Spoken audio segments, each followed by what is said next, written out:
Hello, good morning everyone and welcome to this webinar, Bus Back Better, the Need for Quality Roadside Infrastructure.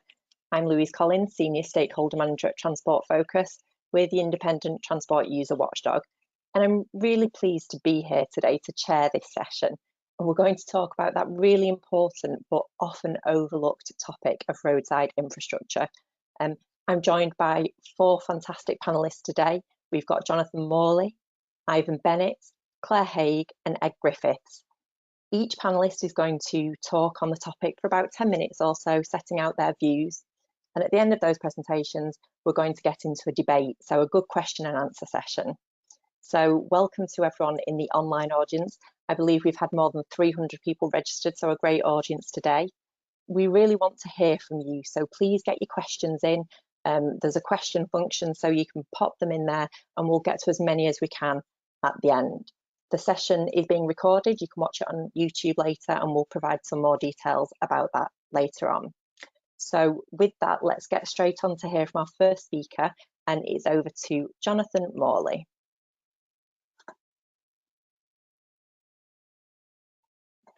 Morning, Louise. Many thanks. Well, thanks everyone for joining.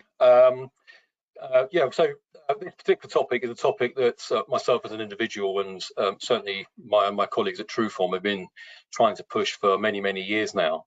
And it's trying to raise awareness of the subject of the roadside infrastructure being a key and valuable strategic investment in the promotion of the bus network. We're going to go through with a few examples, and some of the other speakers will be showing some sort of real live case scenarios and some data that sort of supports what I'm going to say throughout my presentation. In the photograph here, we've got Partick Interchange. Now, this particular set of infrastructure was designed by architects Austin Smith Lords and was manufactured and installed by us at Trueform. But it gives just an example of how things can be done well.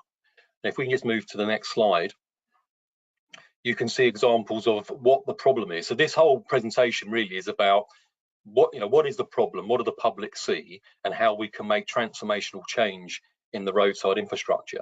So these here are just examples. I mean, some of them are actually made by Trueform some years ago, but this is a typical example of what is being purchased by cities, towns, transport authorities around the country.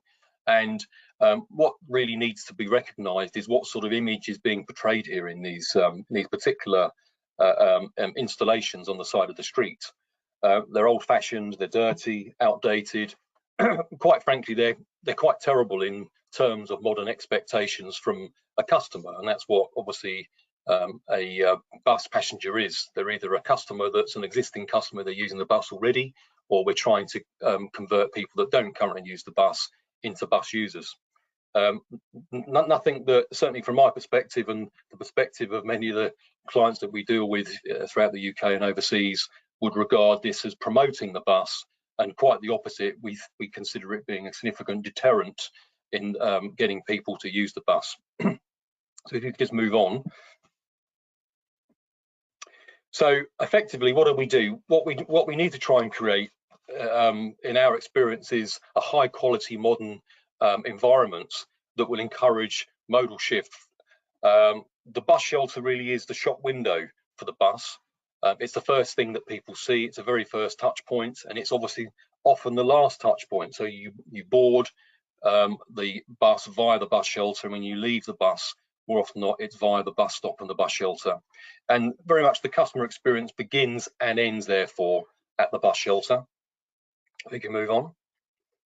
So it's, in terms of why I'm talking today and what Trueform does, so we've got a sort of very long background and a lot of experience in working with transport authorities throughout the world. We've got about 150,000 installations worldwide. And really what we do is focus on the design and manufacture installation of transport, predominantly bus, but all forms of transport mobility. And we've gained over that period of time a considerable experience at what the customer wants or the user wants in terms of their infrastructure. If we move on, please.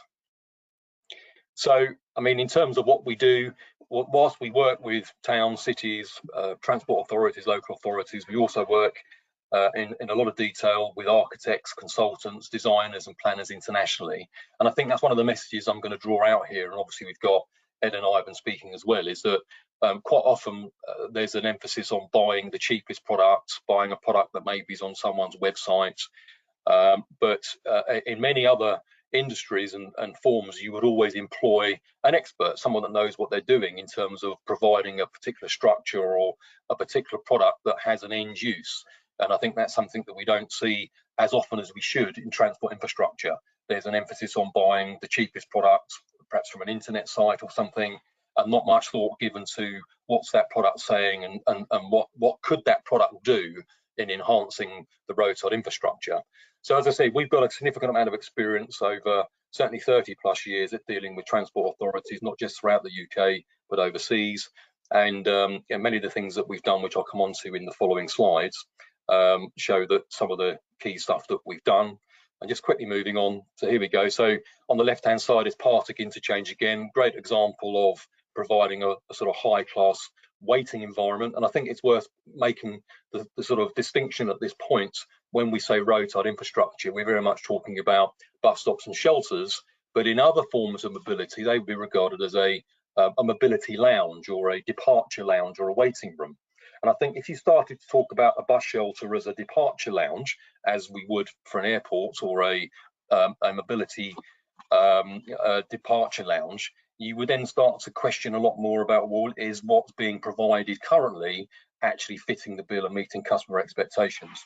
The one in the centre is work that we did a few years ago with Las Vegas. So we provided all of the roadside infrastructure for Las Vegas for the bus network and also for the bus rapid transit network. On the right-hand side is a series of infrastructure and a contract we've got with a transport agency called King County in Seattle. Again, that was an architect design product. This is a suite of furniture that goes with the shelter waiting environment to create a feeling and a marketing platform for the promotion of the bus. And if we move on, another few examples. So again, in Seattle again, so the product on the left-hand side is the Swift BRT scheme that we've manufactured, and we've done a series of these routes and successfully being re-awarded contracts to deliver extensions to the route on the Swift BRT again, and this is for community transit in Seattle. In the middle there's examples of stuff we've done for Paisley, a bespoke design designed to create a bit more of a wow factor in terms of roadside infrastructure and providing the relevant lighting and called courtesy lighting and seating that's required for the public. And on the right hand side, obviously this is again produced some time ago, again in Scotland. This is Dundee, and we were commissioned to manufacture and install a whole suite of very, very upscale shelters with very rich materials.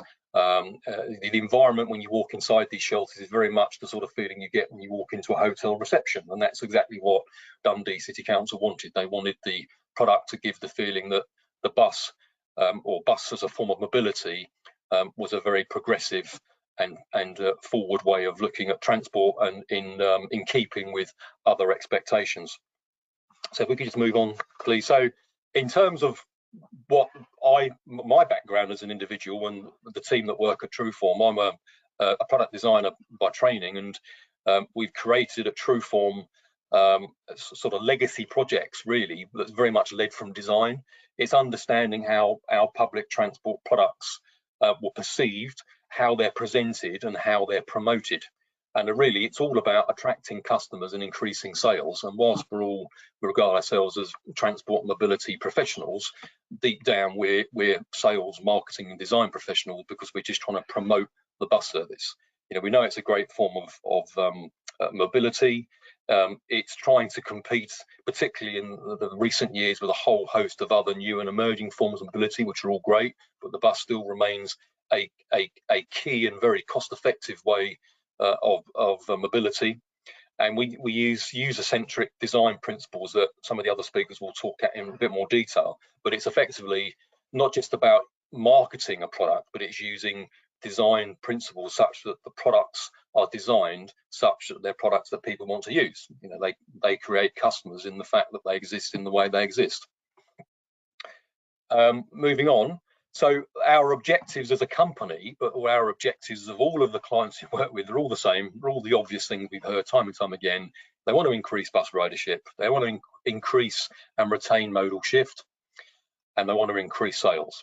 So fare box sales, and obviously we read a lot about it. You know, a lot of places have been hit quite badly by COVID. How do we get people back onto public transport? Well, we need to provide infrastructure that people want to use, and obviously the other byproducts of providing, you know, a bus infrastructure and a bus network that people want to use are obvious to us all.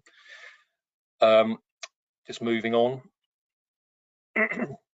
So our main task in what we do for our clients is removing barriers. We identify what are the barriers preventing people using the bus network, and often these are physical barriers, but they can often be perceived barriers. And another way of looking at it, we call them points of friction.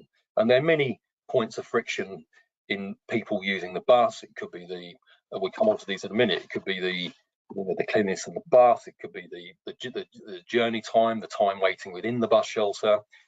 But effectively what we try and do is we do our bit at the beginning. We regard ourselves as experts in the infrastructure, and there's obviously plenty of other experts in the bus market that deal with the other parts of the bus experience, but we like to consider ourselves key in delivering the end-to-end bus experience. And again, the message, improving the customer experience, improving the image of bus via the infrastructure is a key part of that. And again, very, very simplistic graphic here, but you can see that, you know, in any walk of life, whether it's a customer or us as individuals, we always tend to take the path of least resistance, and whether that's direct to the car or other forms of mobility, whether it's train or whatever. But, you know, we must recognize that for passengers to board the bus, they always have to interact with a bus stop or bus shelter in one way, shape or form.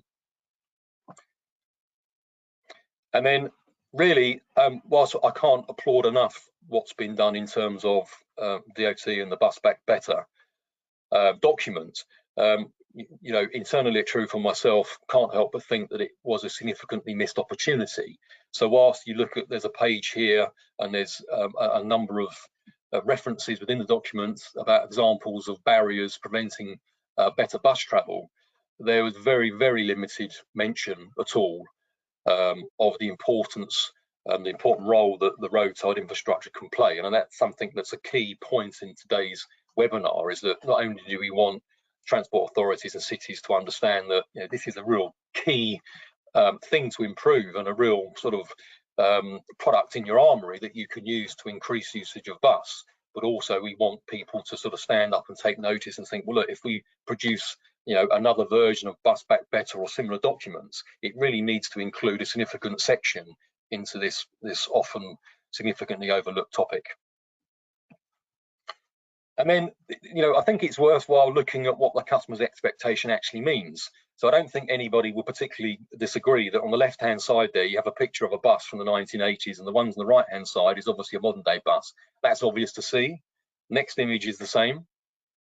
Left-hand side, 1960s bus in London, on the right-hand side, a contemporary bus.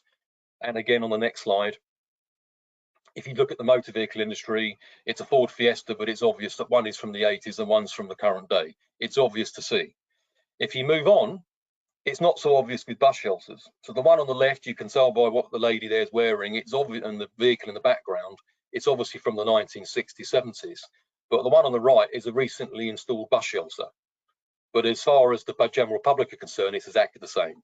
The same on the left here. That's this is a sort of shelter that we tend to see on the side of the road in the UK. On the right hand side, we can criticise the design of it, but at least it looks significantly more contemporary than the one on the left hand side. It's much more in keeping with modern expectations. And again, there's two types of target that we need to try and attract, and we try hard to reach out to both of these people. There's the existing bus users that may use the bus once, twice a week, regularly, infrequently. We want to change that to a power user. But there's a massive body of people that don't use the bus, and we want to encourage them to start using the bus. And again, customers make an informed decision, but when they're thinking about the bus, they're also thinking about the bus shelter. That's going to be one of the first things that comes to mind. I've got to catch the bus, but hang on a minute, I've got to stand inside that bus shelter. It's a significantly important point that they think about. And again, just to quickly go through, It's a marketing platform. It's a position on the street which regarded as an advertising point. It's the first touch point. It's the customer experience, all the things I've said, but it's the shop window that's the key word. And again, what we want is for people to desire to use the bus shelter. It's not just a case of using it because they have to. We want people to use it. One of your previous Landor presentations focused on buses that people wanted to use and wanted to be seen on. This is exactly the same. We want people to choose the bus because they choose the shelter and use the shelter. And if you go to this next one says we want people to, we want the shelter to lure people in, to attract people. We want it to engage with people. We want them to desire to use the bus. Nothing about majority of the infrastructure we put on the streets of the UK wants people or gives people the desire to use the bus. Customer research, my other speakers will talk more in detail about this. I mean, the single most criticised point of the bus still remains 16% there is the journey time. But if you extrapolate out all of the other areas that relate to the at-stop experience, it drives 21% of the overall bus customer satisfaction scores. That's with existing users. And as we see on the next image, these are, we undertake extensive research ourselves is why people don't want to use the bus. And there's a whole host of reasons, and people have different personal circumstances why they don't use it. There's a whole load on the left-hand side, which are ones that we all understood, are all already understood and we understand, like journey time, etc., etc. But on the right-hand side, there's significant barriers that makes up 32% and more actually in the figures that we've got that relate to the bus shelter environment. Historical marketing challenges we've already spoken about. The significant lack of the infrastructure meeting modern expectations, but it also leads to feelings of vulnerability, people feeling, quite frankly, that there's a feeling of poor self-worth and poor social standing if they're stood under a very time-expired, old-fashioned, dilapidated bus shelter. And again, customer expectations. We all know when we go to a modern shopping centre, there's a particular experience that you get when you go there, and the retail companies work hard to give you that. Examples here of what we're competing with. So the bus is competing with rail, it's competing with air travel, it's competing with the underground. The left-hand side there is Western Concourse at King's Cross. Magnificent, welcoming experience. Bottom left is a departure lounge at Heathrow that we've created. You've got the Heathrow connected autonomous pod vehicle waiting rooms and departure lounge, and the right-hand side you've got Canary Wharf. Significantly different experience than what we're providing the bus passengers currently. And then I won't go into these in all detail, but there's a significant lack of investment, and I think it stems from a lack of understanding from people that they need to apply for additional funding. It needs to be front and centre of any strategy in terms of increasing ridership. As I said earlier, there's a number of suppliers that are happy to sell any product that they can. They tend to be very basic products that are easy to manufacture. They're at a cheap price. A local authority or a city and a town would often buy a product of that nature for a tick in a box. We need a bus shelter here. We'll buy a bus shelter. The bus shelter gets installed. That's our job done. But it's actually doing nothing to encourage or enhance bus ridership. And then really, we don't know what the reason is. We're trying to get platforms like today to try and spread the word, spread the message. And I personally spent, many a day traveling the country and around the world to try and spread this message. But it appears to us that it's either not getting through or people aren't listening. I don't mean this to be disrespectful, this slide, but that's what it feels like when you're banging your head against the wall and people aren't listening to what we think is a very obvious message. And then really, I think coming to the end of the slide presentation here, really in the last few slides, but we think that people are missing the full picture. What we do see, and all credit, we do see a lot of people spending a lot of time and money on periphery items, but we think these are only parts of the overall picture. They're small parts of the puzzle. So yes, a real-time system we know is important. Yes, maps and timetables are crucial. Lighting is important, seating is important. Green roofs and solar power, and I put here other gimmicks. They're really gimmicks when you put them in the scheme of the complete lack of investment in the shelter itself. They're all great as individual elements, but we often see a complete miss when it comes to people focusing on the shelter environments. And to put that into context, this is a very well-known large UK bus operator. We did a quick search on their LinkedIn site to see what staff work there, and this is a list of all the positions and job titles of people within one of these large bus operators. They get it, they understand it. All of these roles are related to marketing and sales because they want to increase patronage. They want to get more bums on seats, as simple as that, but we don't see that same level of input, passion and drive when it comes to the roadside infrastructure.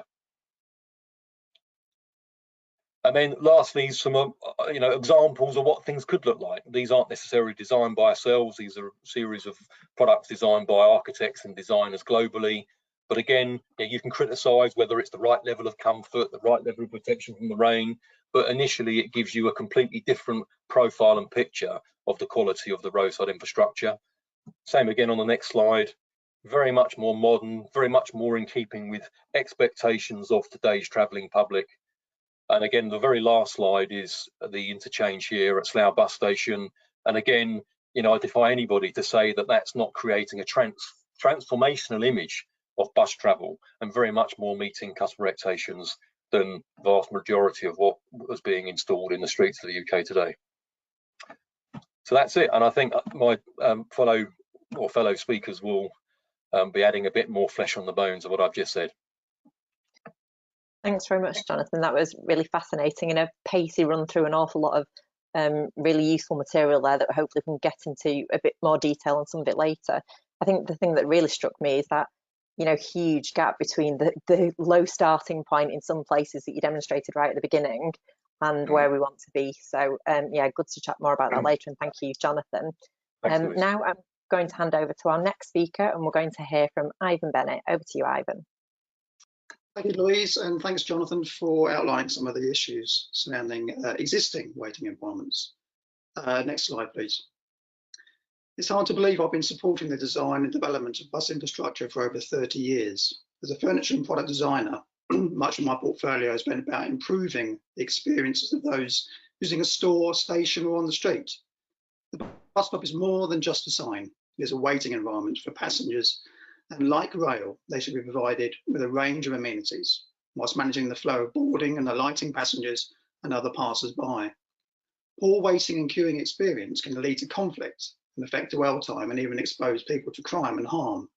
Irreversible dissatisfaction that discourages people from returning to the bus. And still they ask, does the bus stop here? Fundamentally, as humans, we are social animals. As designers, we're social engineers. We have an obligation to challenge convention and deliver ideas for the betterment of society as a whole, whilst attempting to address some of the other environmental impact. Next slide, please. So I invite you to place yourself in the shoes of a passenger on this typically grey, overcast, chilly February morning, or perhaps you're already struggling with the emotive pull, standing momentarily at your front door, simultaneously activating your key fob, unlocking your car. So how can we ease the resistance between using a bus and a private car? Time. We're all familiar with the adage, a watched kettle never boils, meaning that time seems to move more slowly when one is anticipating something or waiting for something to occur. So why is the study of time and its perception important in the promotion of bus travel? Consecutive market research over the last 30 years continues to list journey time, waiting time, and the anxiety of missing a service a barrier to use. So despite the fact that 83% of journeys were on time, according to the DFT in 2019, the perceived time interval between two successive events is referred to as perceived duration. Perception can be objectively studied and inferred through a number of scientific experiments, including shorter intervals tend to be overestimated, while longer intervals tend to be underestimated. Time intervals associated with more changes will be perceived as longer than intervals with fewer changes. In turn, we know that the body temperature affects perception of time, with higher temperatures generally producing faster subjective time and vice versa. This is all exacerbated in periods of arousal or stressful events. So, not surprisingly, this reflects on our attitude towards public transport, particularly during these colder, darker months, reinforcing the need to make waiting environments both visually more attractive and brighter. And although again, its value is throughout the year for shelters is highly underestimated. Average waiting time in Greater London, according to Ipsos Morley in 2014, is nearly 7 minutes. And the average journey time is 21.5 minutes. So what can we do with our time whilst waiting for a bus?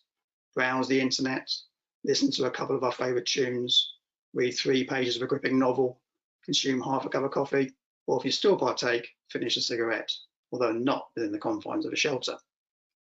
So whilst we've established the perception of time is important, what can design do to reduce it? Slide 4, please. Professor Yingling Fan of the University of Minnesota research in 2015 suggested that whilst the stop quality shouldn't affect time in the minds of passengers, it seems to do just that. Passengers found that on average, passengers at stops with amenities who waited for 10 minutes perceived the time to 21 minutes. Amenities markedly reduced the perceived time for the same wait to 13 minutes at stops with shelters and seating, and to 11 minutes at stops with seating and RTI. The study also suggested that the amenities can make travellers feel safer. For women who perceive their surroundings to be unsafe, stop amenities can cut the perceived waiting time by half. Further studies by the University of Utah in 2017 found that stops with shelters and benches patronage grew more than at stops without. The psychological impact of paying attention to the details while designing proper waiting environments is such that it creates a significant shift in customers' perception of waiting time. These seemingly simple features can affect the journey experience to appear to be quicker, regardless of whether there is no reduction in the genuine journey time. This implies that it influences the amount of time which individuals are prepared to wait for a particular service. It recommended that it's imperative to provide enhanced waiting environments at stops, in addition to a minimum provision of familiar information and signage. Slide 5, please. Research by the Australian Transport Assessment and Planning Group identified the value of well-furnished waiting environments being able to reduce perception of time. These graphs illustrate the value of different combination of features. They subsequently updated their passenger surveys last year, reinforced those values for key features at bus and tram stops in New Zealand, New South Wales and in Victoria, with a second graph illustrating the overall stop ratings, with the final provision of shelter offering the greatest passenger benefit and reduction of perceived waiting time. Auckland Transport's own research went on to identify that this is a point of continued friction in bus travel, with waiting time at the stop twice as frustrating as time spent on the bus. Slide 6, please. So, elements around waiting are critical to service satisfaction. Delivering a better experience to people waiting for the bus will improve patronage, reducing the widely identified frustrations. The DFT, TfL, Transit Centre New York and the University of Minnesota have all recognised that passengers tend to overestimate the amount of time they wait for a service. Significant changes, particularly around information with the increase of digitisation of bus information, have provided greater availability and expectation of real-time data. So whilst TfL, Jedco, Clear Channel all have done recent research focused around customer behaviours, illustrated extremely high levels of use of personal digital devices, the research still encourages the need for improved waiting environments. Griffiths' recent study, on behalf of PA Consulting, explored how passengers use London's buses. Surprisingly, this illustrated how information provision should be enhanced. That's in London. Customers wanted better waiting environments with improved access to information, whilst again continue to have concerns about perception of journey time. Improving the waiting environment would enable the sector to provide a more substantial platform for enhanced information beyond that of a humble bus stop post. Slide 7. So whilst commercial advertising continues to entertain and visually engage customers, narrowing the perception of time, reducing the tedium of tired, familiar view, the provision of information remains important to passengers at all stages of the journey. Interestingly, while mobile apps perceived positively, digital at-stop screens remain the highest rated touchpoint of 57%, greater than on-bus audio announcements, where it provides reassurance and the ability to check progress versus expected arrival time. There remains no doubt that the bus stop remains the shop window to our services, and whilst that should be welcoming and relevant, being the entry point to our networks. Ultimately, a safe environment where live information enables customers to take control of their overall journey.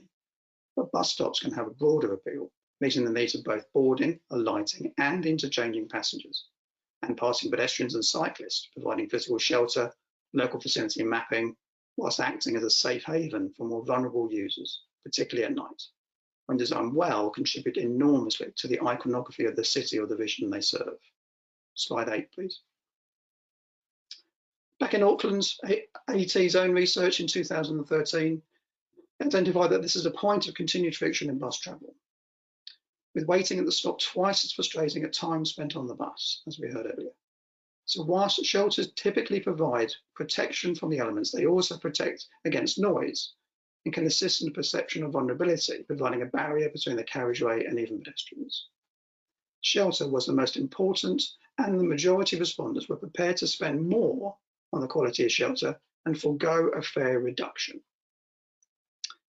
The DfT's own public transport statistics in 2007, sorry about that date, records satisfaction with personal safety at the stop were higher where a bus shelter was provided.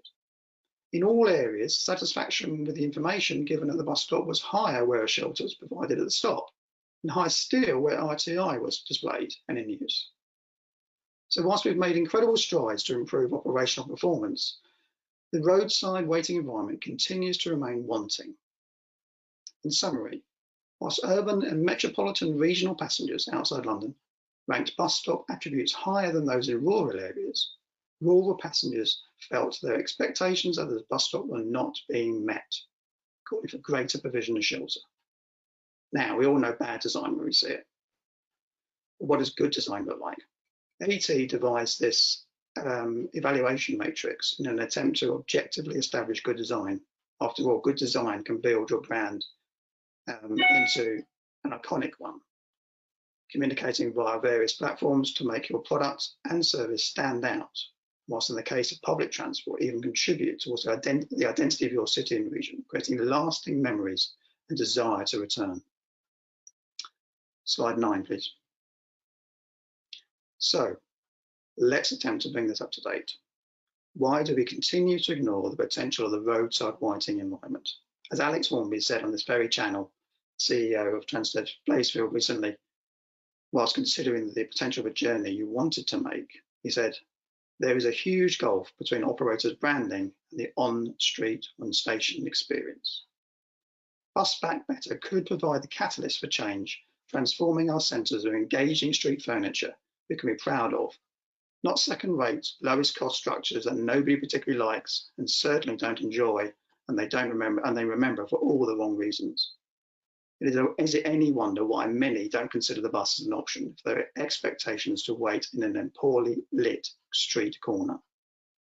Meanwhile, here's how the automotive sector is attempting to remain relevant, reinventing the energy retail in the form of attractive charging hubs with all the familiar branding, display, amenities and supplementary services, using mobile tech to improve payment and communication. Let's take this opportunity to design and build genuinely engaging, aspiring and lasting waiting environments, and not simply apply some lip gloss to and create more lasting emotional experiences, whilst reducing the negative perception of time with the view that the nicer the setting, the easier the wait. Thank you. Back to Louise. Thanks very much, Ivan. A really interesting presentation there, and particularly I think interesting to hear about your clear link between the quality of the waiting environment and the quality of the wait and the length of time that people feel they're waiting for, and that really chimes with our own research that shows that really good quality real-time information in particular can make people feel a higher level of satisfaction with the wait for the bus. So some really interesting stuff in there. Thanks very much, Ivan. Thank you. So now we go over to our next speaker, and we're going to hear from Ed Griffiths. Over to you, Ed. Hi, everybody. My name is Ed Griffiths. I'm the Director of Jedco Product Design. Jedco was established in 1984. We design products for a wide variety of sectors and industries, but over the last 30 years, we've really specialized in the design of transport infrastructure products. So notable clients have included Transport for London, for example, with the design of the London bus stop in the 1990s. We also helped with the design of the London Landmark bus shelter, and we were appointed as the official wayfinding signage designers for the London Olympic Games. But as well as that, we work with transit authorities, transport planners, airports all over the world, the Middle East and North America. Next slide, please. This slide shows a wide variety of the projects that we've been involved in, all in the transport infrastructure space. So wayfinding totems, ticket machines, help points, digital advertising, digital out of home advertising, smart totems, visitor centres. So with all of these designs, the aim is to fulfil the needs of the travelling public and to get more people to use public transport. Next slide, please. So at the start of the presentation, I'd like to show you two images here. These are shelters that weren't designed by us, but hopefully prove a point. So the question for you is, which of these waiting environments would you prefer to use? Which suggests a high quality service? Which suggests the authority values bus customers? And which would you prefer to see on a street near you? If I was to describe these products in words without showing the images, I'd probably say very much the same thing about both. They both have roofs, glazing, seating, metal structures, but that I think is where the similarity ends, certainly in terms of the experience that you might receive when you used one of these products. Next slide, please. Again, we've got two further examples here. Interestingly, they are both in Scotland. The one on the left is in Edinburgh, the one on the right is in Dundee. And again, which one would you prefer to use? I think there's quite a difference between these two products, even though they fulfill the same purpose. One would attract you to use the service, and one would probably discourage you from using the service. Next slide, please. We believe that to deliver modal shift, customers need to be attracted to use the bus service.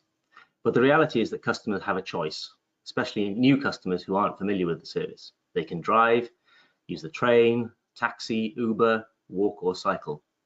And the reality is that bus services compete with these other modes. When making a choice about which mode of transport to use, customers instinctively compare the experience, and that's what helps them to make their choice. Next slide, please. These images show environments in rail, hospitality and retail sectors. These companies know that their customers have a choice, so they invest in their environments to create great customer experiences. And this is what attracts people to use their service instead of someone else's service, and then hopefully to remain loyal to them. Next slide, please. Therefore, customer experience is key to helping new customers to use the bus. But the customer experience doesn't begin on the bus, it starts with the waiting environment. You usually have a shelter at the beginning of the journey and at the end of the journey. Poor quality experience here will deter potential customers. A high quality experience will encourage potential customers. Next slide, please. In the next two slides, I'm going to explain in practical terms how the experience at the waiting environment can be improved. The first thing is the first impression you get. These are examples by other designers around the world showing what they're thinking about. These products, I believe, have a wow factor that will grab the attention of the public, especially those who aren't familiar with the service. This will promote awareness and encourage them to think about using the services. Modern designed infrastructure like this suggests a modern, effective service. In contrast, a poor, old-fashioned, tired designs suggest a tired, old service and discourage use. These types of products reflect well on the transit authorities that install them, and it shows to the public that these authorities care about them. Next slide, please. Bespoke designs. So what is a bespoke design? A bespoke design is something that is created for, especially for a place, for a group of traveling public, and for an authority. These are examples from around the world that show very specific designs created for specific places. Locally sensitive design can create a sense of place, belonging, and ownership for the people that live there. These can be a highly visible way for an authority to show that it's investing in its community. These products will also last for decades and advertise the service for decades. They're not a flash in the pan thing. They'll be there for a long time. Next slide, please.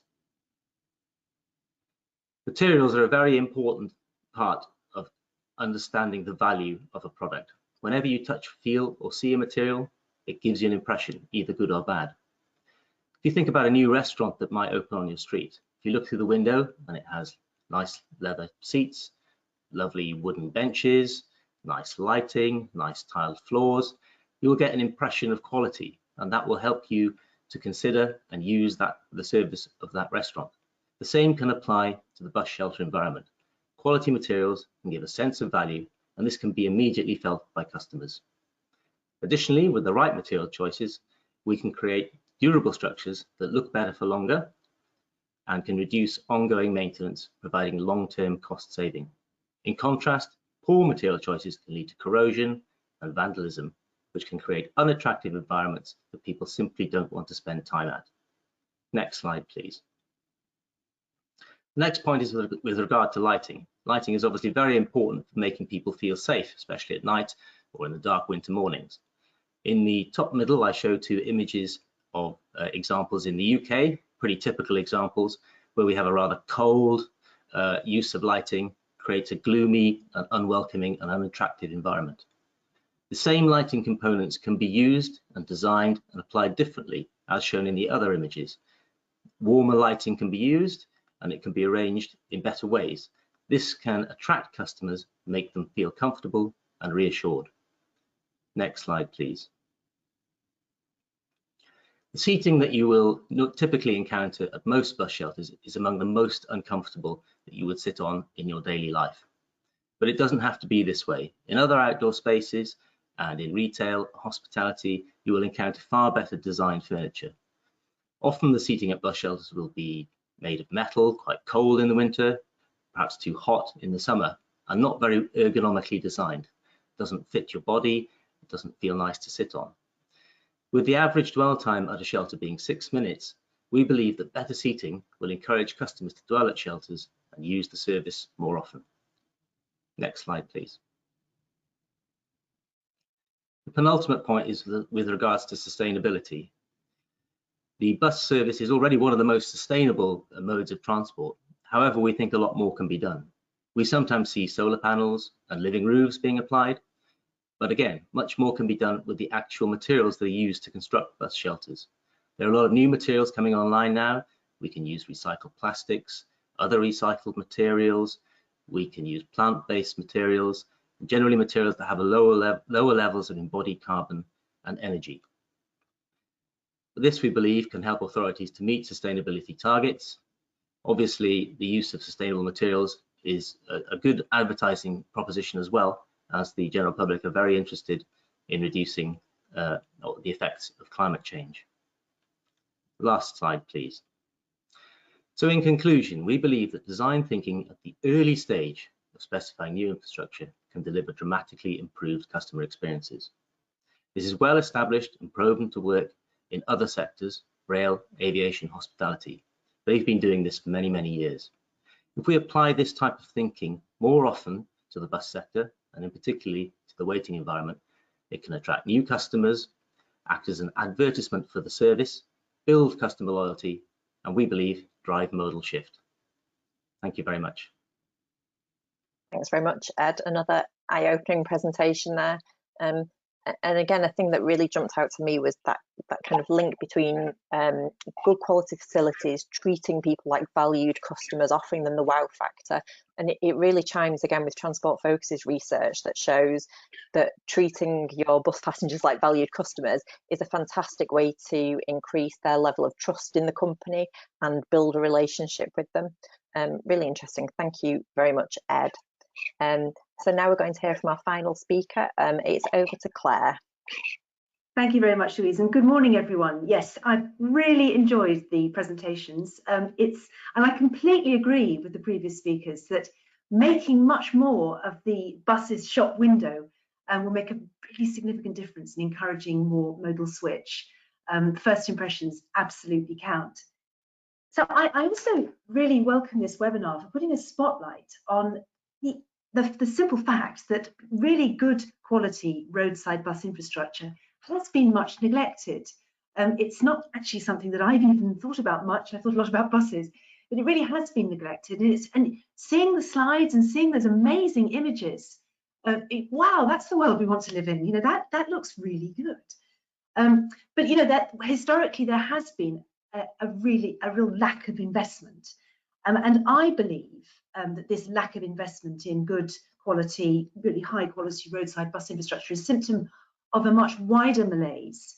In fact, in my view, it's part of a broader culture of insufficient focus on demand side measures to decarbonise transport, and ultimately it really speaks to a still predominantly car dominated based transport system.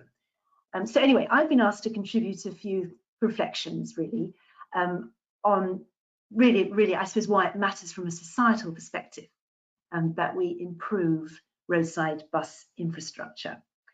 So just a couple of quick words about Greener Transport Solutions. So Greener Transport Solutions is a not-for-profit organisation dedicated to the decarbonisation of transport. We receive grant funding from the Foundation for Integrated Transport, and our work is overseen by the Greener Transport Council of leading academics and experts from across the sector. Transport is the biggest polluting sector of the UK economy, and really very little progress has been made on decarbonising transport since 1990. And what we've seen is that vehicle efficiency gains have been continually eroded by the trend to larger vehicles and rising demand for car and van travel. And the key conclusion of our manifesto, the manifesto of the Greener Transport Council, which oversees our work, the key conclusion was that is that whilst we support the government's transport decarbonisation plan in its world-leading targets to phase out all new polluting road vehicles by 2040, that's great. Urgent attention needs to be given to reducing the volume of traffic on our roads if we're going to stay in line, if we're going to hit net zero. And we urgently need focus at national level on delivering behaviour change. So, I mean, I think, look, aside from his current difficulties, I think it is fair to say that for the first time we do in fact have a Prime Minister who gets buses and the importance of modal switch. And I suggest he might think back somewhat wistfully to the days when gossip columnists were more concerned or more interested in his penchant for making buses out of wine crates. But be that as it may, I think it has to be said, this government has consistently been clear that it wants to reverse the historic lack of investment in buses, and that must be reversed. And we've seen the local levelling up white paper that came out just last week. Local transport features very prominently. It's one of the 12 key goals. The Transport Decarbonisation Plan makes clear its aim for public transport, walking and cycling to be the natural first choice. And Bus Back Better was absolutely touted as the dawn of a new age for bus investment. However, I think you might have heard a however coming, we might wonder perhaps if the wheels are coming off a little bit at the moment. Local transport authorities have now been informed that the promised £3 billion of funding over the next 3 years is going to shrink to 1.4 billion. You know, funding for the bus service investment improvement plans is falling way short. I mean, the analysis by the Shadow Buses Minister suggests that funding required, the funding required for the bids already in exceed 7 billion, and when all are in, it's likely to be 9 billion. So it's going to fall way short. And meanwhile, the bus industry is warning that up to 30% of services are at risk of ending when emergency government financial support ceases in April. I mean, you know, these are tough times. It also needs to be noted that conspicuously absent from the Transport Decarbonisation Plan was any real consideration of road pricing. We applaud the Transport Select Committee for taking up the mantle, and you know, which is putting a spotlight on the need for road pricing. But the debate is currently framed around the need for the Treasury to replace fuel duty with, you know, with something else to avoid the impending fiscal black hole of 35 billion. Rather than what we really ought to be seeing, which is a proper consideration of how we can price transport to fully account for external costs. That politically makes sense to go down that route, but it's a clear indication of just how far away the public are from where we need them to be on this crucial issue. I mean, an honest conversation is really urgently needed, and modal switch needs to be front and centre. The improvement of public transport is key, is both to levelling up and to achieving net zero. It's fundamental. I mean, buses matter. In my previous role, I headed up the sustainable transport group, Greener Journeys, and over a number of years, we built up a powerful evidence base on the wider value of the bus. And, you know, despite the battering that buses have received through the pandemic, you know, the basics still hold. Buses provide crucial access to employment, education, and essential services. A 10% improvement in bus service connectivity is associated with a 3.6% reduction in social deprivation. And actually a 10% reduction in bus journey times would mean 50,000 more people in work. And new developments in urban centres well connected by public transport can stimulate 50% more economic growth than equivalent developments on the fringe. Whilst, you know, of course, a double-decker bus can take 75 cars off the road, and I could go on. I mean, what we found through our research over the years that expenditure on bus capital projects is delivers particularly good returns. Analysis by KPMG for Greener Journeys showed that typically bus capital schemes would generate £4.90 for every £1 invested. And in further research commissioned by Greener Journeys and the Department for Transport, KPMG concluded that spending that, you know, depending on levels of recovery from COVID, on average, spending boosting bus services outside of London should go about 60 to 70% on infrastructure and 30 to 40% on supporting fares and additional services. Of course, this very much depends on recovery levels from the pandemic. And, you know, the disbenefits of where we are, of our current transport system, are painfully obvious. I mean, in addition to stubbornly high carbon emissions, we struggle with congestion, air pollution, social exclusion, and of course, you know, obesity, loneliness epidemics. So a third of people have deliberately caught the bus to have some human contact. But, you know, buses matter. So, wrapping up, really, we're nowhere near where we need to be, in my view. On the biggest issue of our times, we are in last chance saloon. The IPCC report was code red for humanity. COP26 was a partial success in that it's kept the goal of 1.5 degrees alive, but the world needs to go so much further. And transport is the fastest growing source of global greenhouse gas emissions. We won't succeed if we persist with greening business as usual, if we persist with the illusion that we can rely on technology, and actually, you know, in fact, we've got to not only realize that we can't rely on technology, and then how the hell we sell that to the general public. To achieve our 2030 target will require a reduction in car kilometres of around a quarter. The Mayor of London has committed to 27%. Scotland has committed to 20%. That's the kind of leadership that we need from central government. We need, you know, but you know, to deliver that kind of demand reduction is going to require more than just a few nudges. People need to understand why it matters, why they need to change how they travel, and how they can make a difference. We need to improve public transport, and that includes getting the infrastructure planning and pricing right. But more fundamentally, our whole economy needs to change. We need to reduce the need for travel. We need to move to a more circular economy and to question fundamental assumptions about our continuing reliance on GDP growth. This will be a battle of hearts and minds, and it's going to require a level of engagement with the public that is just currently missing. You know, what does life beyond fossil fuels look like? How can we live a better life? And you know, of course we can live a better life. We have to make that message, say that loudly and clearly. No one wants their children's lungs to be damaged by air pollution, or for the continuing corrosive impact of car dependency on society, or for hours of lives and productivity to be lost to congestion.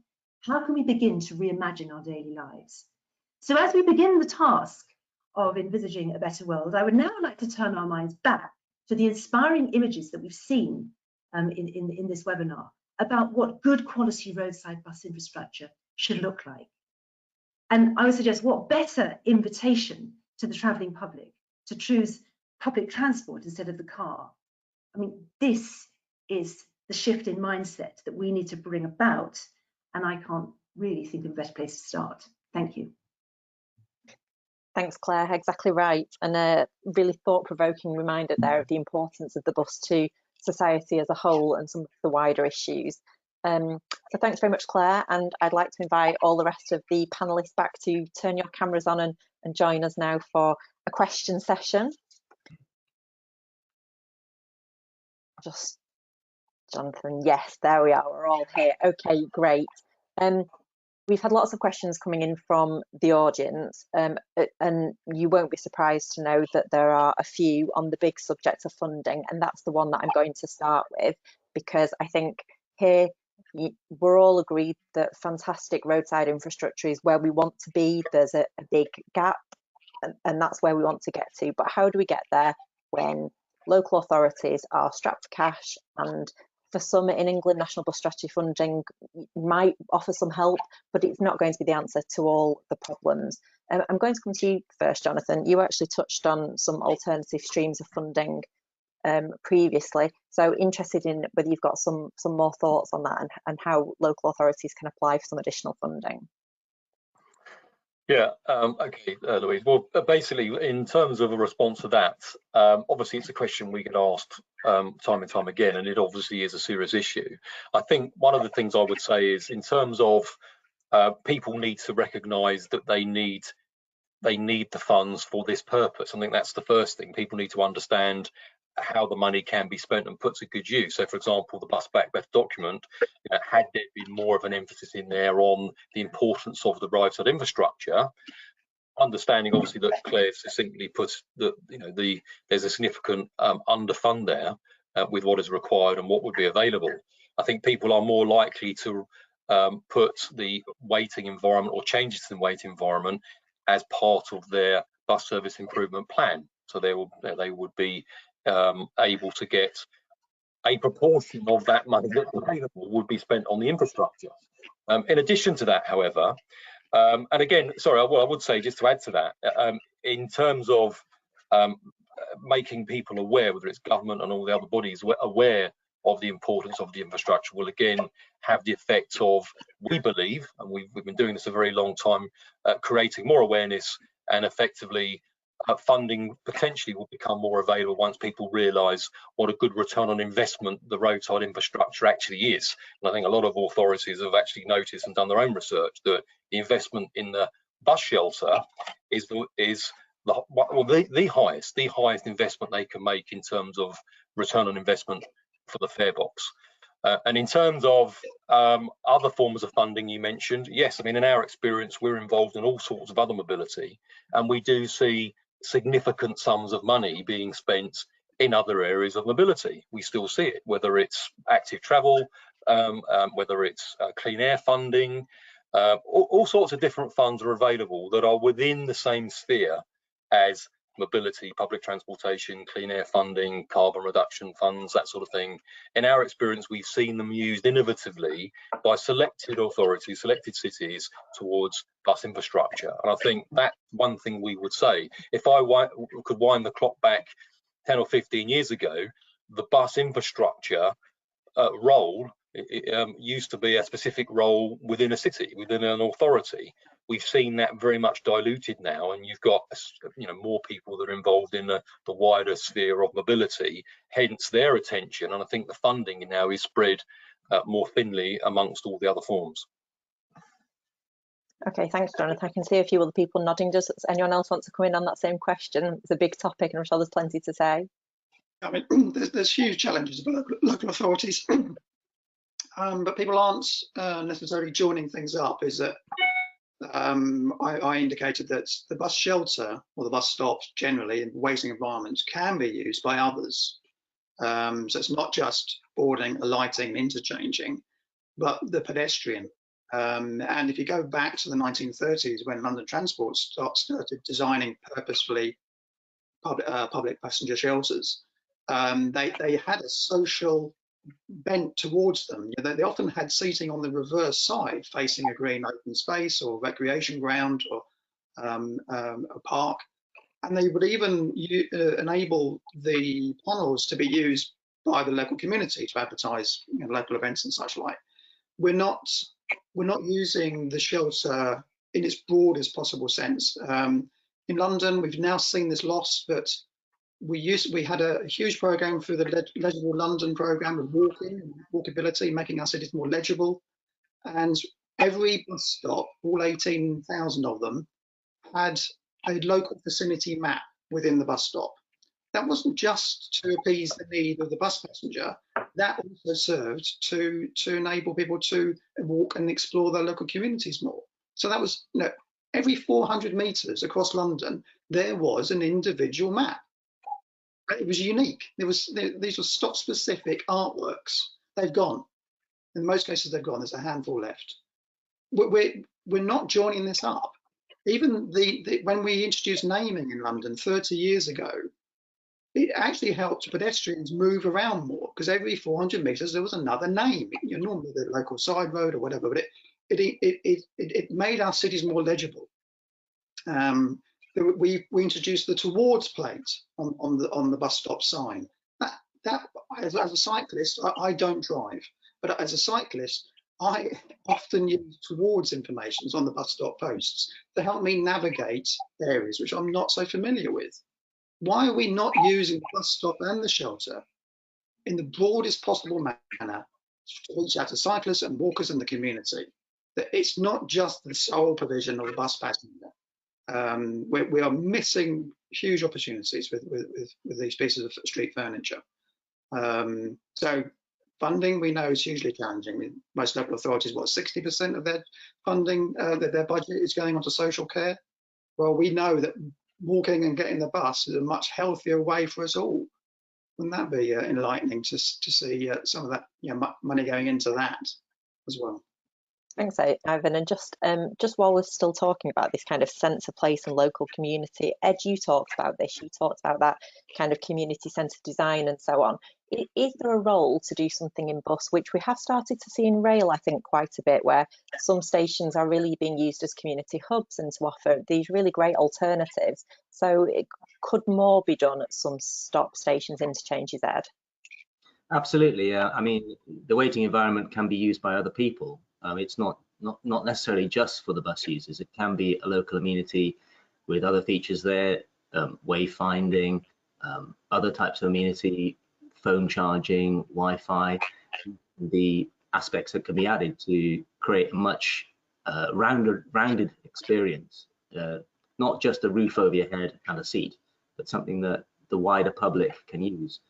And that will also then encourage people to use the bus services. If they're attracted to the waiting environment for other reasons, they may then also consider taking the bus more often. So I think there is a lot that can be done there. Absolutely.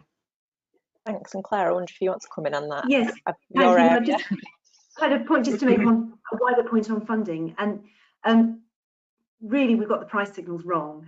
So public transport is getting more expensive relative to the driving the car. So that's the big picture is it's getting cheaper to drive versus compared to use public transport. I touched briefly in my intro remarks on road pricing. Now, and mentioned, of course, at the moment, what we're looking with, all that's being discussed at the moment is replacing the black hole, the fiscal black hole when fuel duty dries up, with all the fleet go electric. But, if we were to price properly, what about road pricing, revenue from pricing properly to use our roads, funding really good high quality public transport infrastructure? I mean, that's the sort of thing. I mean, the Schrödinger-Hayes hypothecation and how it's done, but really the way we need to be thinking is how can we finance, through the modes that are kind of less sustainable, through pricing properly for those. How can we finance really good infrastructure? Because obviously public funding is shrinking. It's a battle, and there's huge pressures on the finances. So we have to think innovatively. Of course, the difficulty with all of that is how we begin that conversation with the public, because can't appear to be anti-motorist, but it's not. It's actually pro local transport. It's positioning this in a way that isn't going to alienate. It's just the wider point. I think whenever we talk about funding, I think we just got to not ignore the elephant in the room, which is the competition is the car, and it's getting cheaper to drive compared to use public transport. And even worse, as the fleet electrifies, the running costs will go right down, because essentially, if we don't replace fuel duty in VD, you're buying an electric car, you've got really low running costs. You're just building in the fact you're going to drive way more. So it's actually potentially going to get worse. That's where we actually are. So that's what we need to change. It's a big ask. No, exactly right. And I think that point about as we move to EV and the conversation about how we pay for our road use is going to become more and more important. And you're absolutely right that it's about starting those conversations, isn't it? And approaching them in a way that isn't going to immediately kind of turn people off, and how we get into it and get some constructive conversations. And an interesting idea on the same point made by one of our audience members about funding was maybe a mechanism for local authorities to benefit from customer growth, potentially through some sort of revenue sharing mechanism. So these types of ideas, a bit beyond our traditional thoughts of funding, are probably where we need to go. So thanks for your comments on that. I'm going to move on to talk about a completely different element. Let's talk about cycle infrastructure. We have had a few questions from different people, Peter Monk and Greg Morgan among others, talking about that relationship and often conflict between cycle infrastructure and bus stops. So I just wonder if there's some thoughts on kind of how we allocate that road space and how we smooth out those, difficult relationships to make sure that our road users, be they, the bus passenger, the cyclist, are getting a fair share there. Anyone got a view on that and want to chip in? I think that's you, Ivan, I would have said. Thanks, John. We're never going to find that silver bullet, particularly in the UK. Our road networks are medieval. They're too narrow, and we can't please everybody all of the time. But there are some glaringly bad cycle schemes going in. I don't drive. I've cycled all my adult life. And there are I live in southwest London. There are cycle facilities here I will not use. I mean, they're just blatant, they're just dangerous. They're compromising the whole. We're meant to be encouraging cycling and bus use, and we're compromising safe, adequate use of bus stops by some of these local schemes. TfL have done enormous amounts of design research on this over the last 2 decades, and people still ignore what TfL's own design guidelines. But it's not just TfL, the Dutch, the Danes, NTA in Ireland, and AT in Auckland Transport in New Zealand got some really great design advice for cycling and the amalgamation of cycling and bus. But we're still seeing really disconnected schemes being built. I'm not answering Peter's question, but we need to separate it, particularly if we're going to make them attractive. So bypasses absolutely essential where we can fit them in. And sadly, you know, a lot of streets here in the UK are just really not adequate. But it doesn't mean to say it can't be managed.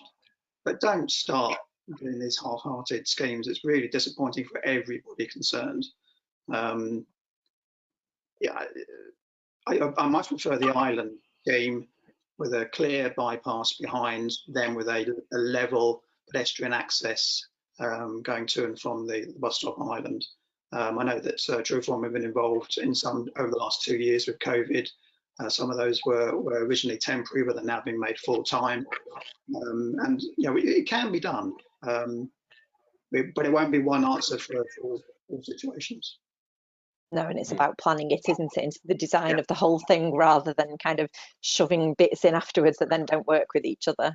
I was also disappointed, sorry, Louise, that we lost a lot of bus priority in London, well, and other cities. Liverpool's lost a lot of bus priority.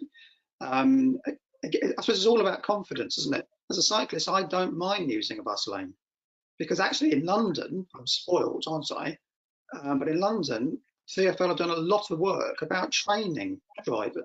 So the awareness level now amongst the bus drivers is really high, and we wave to one another, and you know, and we give way to one another.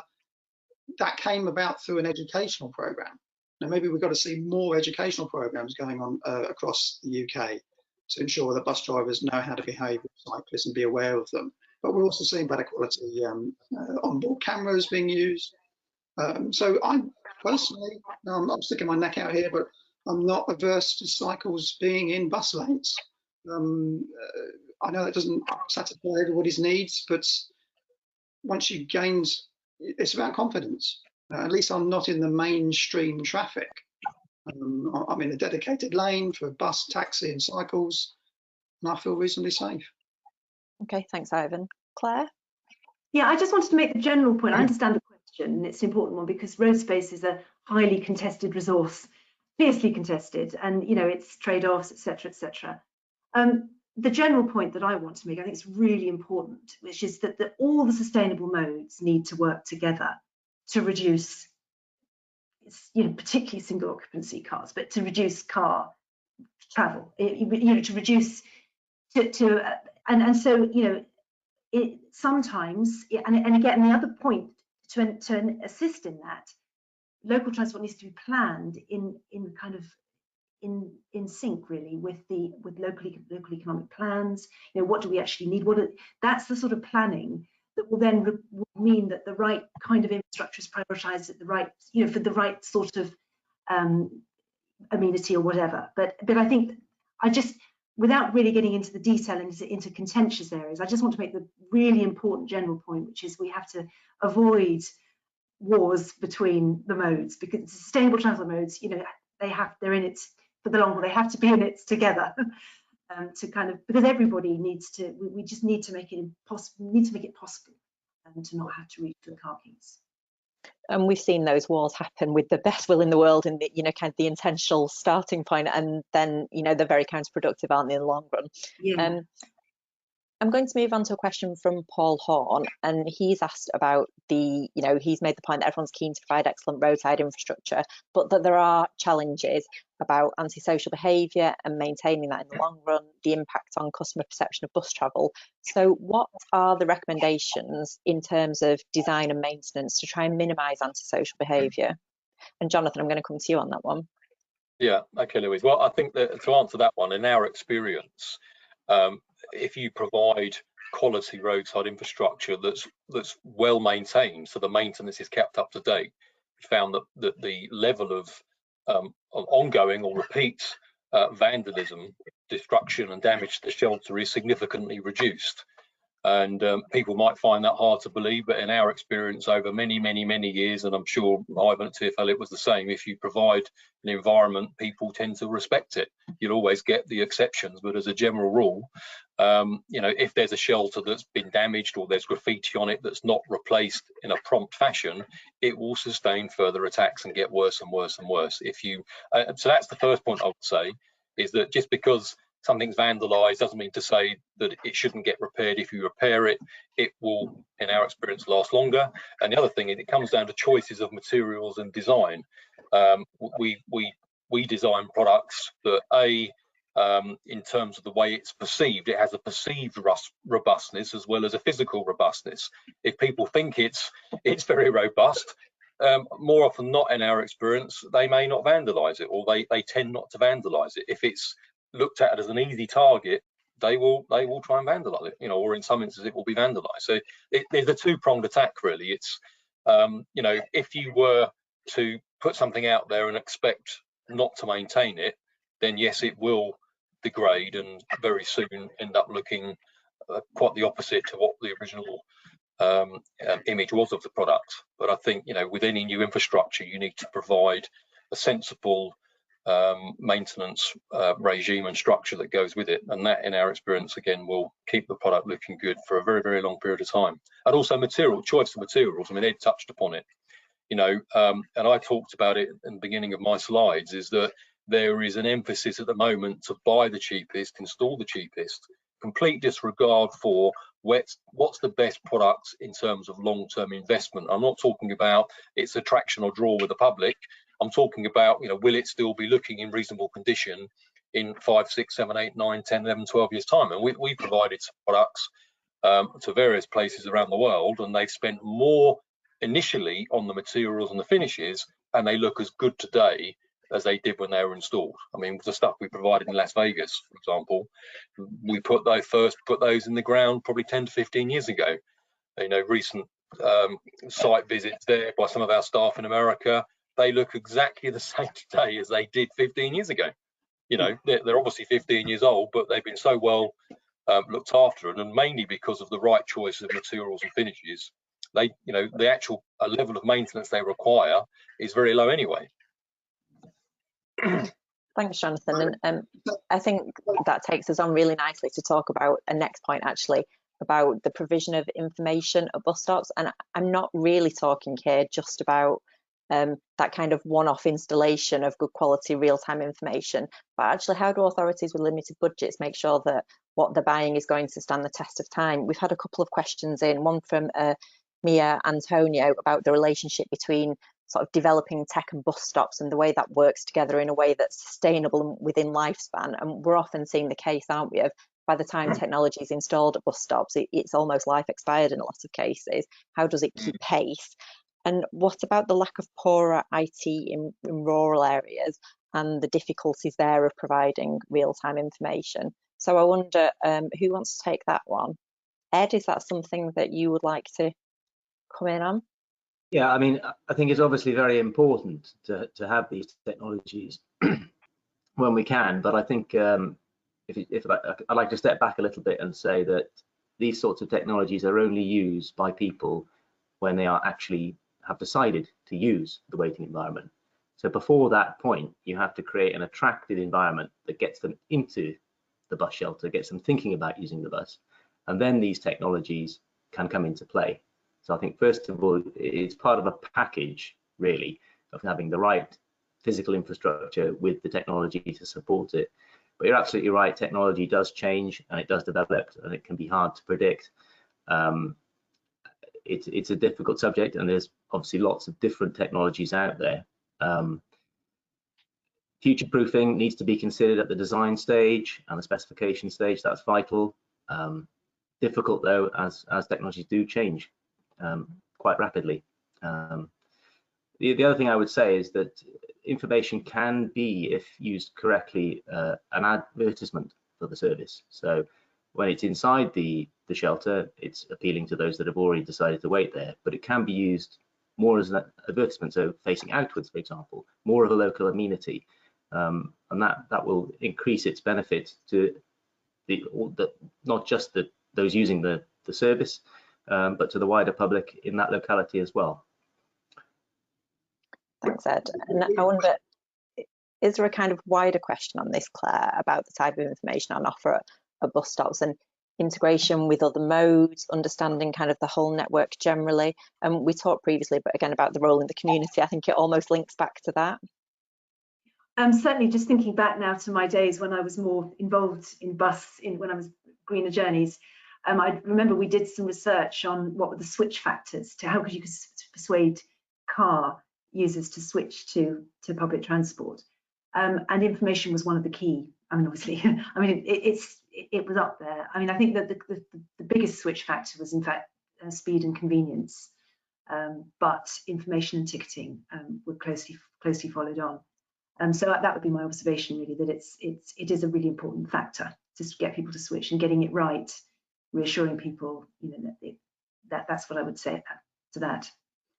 I think that's exactly right. One thing on there, Louise, it touched on it, is the word future-proof. So what we try and do with our products with clients is make sure that the actual structure itself is future-proofed, and that's, you know, we ensure that we have a good handle on available technologies now, but also a forward look into what technologies are in their embryonic form that may be available in the future. So, I mean, we know this, Ivan and Ed, I mean, many of the projects that we've worked on perhaps together, they've always been, that's been a prerequisite, is making sure that there's adequate provision. The foundations have been laid within the product design in the early stages, such that if a product was to be introduced at a later date, even if additional funding became available, that can be added on to the product and doesn't look like an afterthought. And I think that's one of the things I would say is many people may buy a particular piece of technology to put on a bus stop or shelter. Again, and in my experience, unfortunately, they sometimes do it to fulfill a particular requirement. You know, we've done one or two of these in the city. We can forget about that now because, you know, look what a good job we've done. But a lot of these things are only effective if it's done, you know, network wide and then in conjunction with other forms of mobility. So there's a joined up level of information. But I think future proofing at the early design stage is the key thing from our perspective. Yeah, I think a good example was the London bus stop that we worked on in the 90s, where the original brief wasn't to have digital displays or solar power or lighting, but we sort of knew that these things might be coming around the corner, even though they weren't, those technologies weren't perhaps as advanced as they needed to be at the time. So, for example, we designed it so that it had space for batteries, that there would be a way to fit a solar panel to the top, that lighting could be integrated somewhere, that it was easy to remove the timetable and replace it with an illuminated timetable. So thinking about a design in a sort of modular sense where pieces can be easily swapped out and interchangeable doesn't mean that you have to take away the whole shelter or bus stop if the technology changes. So that design thinking about modularity, giving that future flexibility, even though you can't predict what the technology might be, is important. And then what happened with that particular bus stop project is that 10 years later, the solar panel technology had moved on, and we were able to then retrofit a very large number of the stops relatively easily because we considered how you could do that in future at the very beginning. Yeah, when that design brief was originally issued, it was bus stop of the future. So as designers, we were given that what it might look like during the duration of its life, which was predicted to be 25 years. So actually, some of those stops now are now older than the original project predicted life. But we foresaw an evolution of the features on that bus stop. So we knew that we weren't going to do digital immediately. It was just beyond us, but we also knew it was going to mature. So we made sure that the sign system, whilst it was perceived to be a little bit more expensive, could be adapted readily during its life.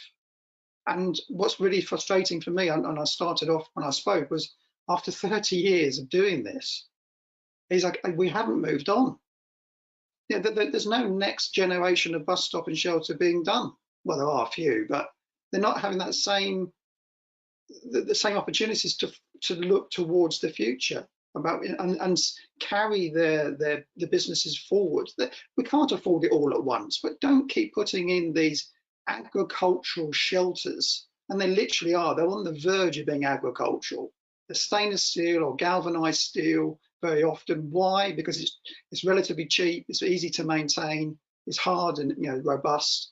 But you're sending out really mixed messages. We can get rid of all the glazing, get rid of your glazing, smash glazing problem, right? Let's have steel shutters instead. But that sends out such a negative attitude and an idea about, well, yeah, we value you so much, we're going to shield you in steel, because giving you a prison mentality, that doesn't solve the problem. That just, in fact, it's a red rag to a bull. Just antagonises someone to have another harder go at something, to destroy it. We've got to make these things that they actually resonate with our communities, and they want them, and they actually protect them and value them. That's the way it has been in our distant past. We just completely undervalue it today, and it's such a shame. Thanks, Ivan. I think, yes, that's back to Jonathan's similar point earlier about people looking after the better quality infrastructure. Can I ask a question now about different kind of sizes and levels of facilities that are needed? We've had a couple of questions in from the audience, one from Alex Hurd and also one here from Madeline Stonehill, who specifically says, do you see a different level of standard for bus infrastructure that needs to be applied depending on the location and how many passengers are using it? And I think that's a really important one to address if we can. Ivan, nodding enthusiastically. Again, there's no one product fits all. Quite, in the rural location, you might have one passenger an hour, whereas in, say, Kingston Town Centre, we know that throughout the course of the day, there'd be some in excess of 24,000 bus users within the town centre itself. There's no one solution. What we need to do as designers is make sure we're offering a range of street furniture parts that meet, as a business, meet those needs and can scale up. They're modular and can be scaled accordingly to the local specific needs. So I noticed there was a question last night about, how many do shelters can they accommodate all the people? Well, probably the answer is probably no in an idea, but we can't take ownership of the complete street. That would be ridiculous. But you need to have modular structures, and again, we're not making that investment. We're building these solitary, barest minimum structures. You can't then rock up another 5 years' time and add another extension to it. Yeah, you committed to this really rigid frame. The three of us have designed systems where we can add multiples to it, or if need be, if the routing changes, we can subtract pieces without a huge upheaval and costs associated with it. Thanks, I think that's a Jonathan. good. Yeah, I was going to say that. Just an example of one where, Ivan's right. It's designing modular products, and I think it's key that, for example, taking Dundee. So we manufactured and installed 17 very large shelters within the city centre of Dundee, but then there were a further, I think it was 363 smaller shelters in the sort of, when you sort of span out of the centre of Dundee. But the thing was, they all looked very similar. They were part of a suite of furniture, a family resemblance between the larger shelters and the small shelters. There was that engagement with the public. They knew it was part of the same service. They were joined up in terms of the visual imagery. And I think if you look at Dundee, we didn't mention any of the figures, did we, Ed? But I think that there was, when Dundee did that work, yes, it was very expensive. They employed a very good architect to do the work. They knew what they were doing. It created this fantastic suite of furniture, and that was in conjunction with other things going on at the same time at the stop. So real time was installed, better mapping. There was the pavement widening that took place, but they demonstrated a 6% year-on-year increase in bus ridership as a result of that work. Now, it's not all associated with just the bus shelter. As I said, there was other associated things. The pavements were widened, but that at-stop waiting environment created a 6% year-on-year increase in bus ridership. And I remember going there before we did the work, and it was absolutely congested around the block with taxis. Everyone, the taxi. We put this infrastructure in place, and then it completely transformed people's perceptions of bus travel. And that's the thing; it's getting that transformational change.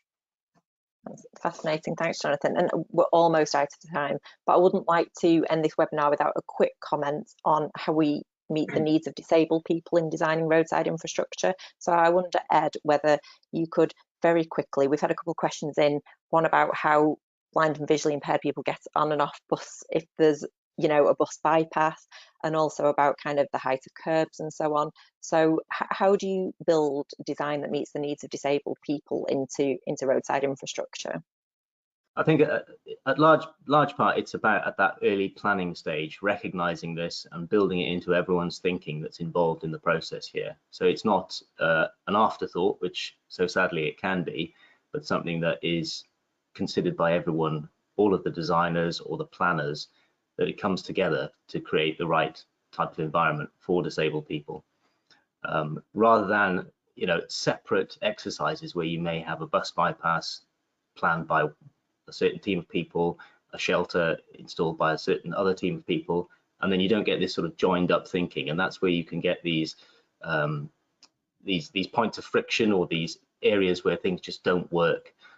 So it's about joined up thinking, at the planning stage, at the very early stage, and then you can predict how the whole environment, so not just within the shelter itself, but around it, can be built to the needs of everybody. And things that are good for disabled people are good for everybody as well. I think that's a good point. What Ed's saying, but one thing is that what Ed said is people would normally employ an expert. If you employ a transport planner, if you're doing transport planning things, you'd employ an architect if you were building your house. There are experts that exist, like infrastructure experts like Ed and his firm, and other architects and planners that deal in the public transport infrastructure field. And that's what we're saying is use an expert, get the right advice, plan it properly, and create transformational products. Thanks very much. Good advice. I'm sorry we don't have time for more. We've had lots more questions. I'm sorry if we didn't get to them, and we could talk all day about this.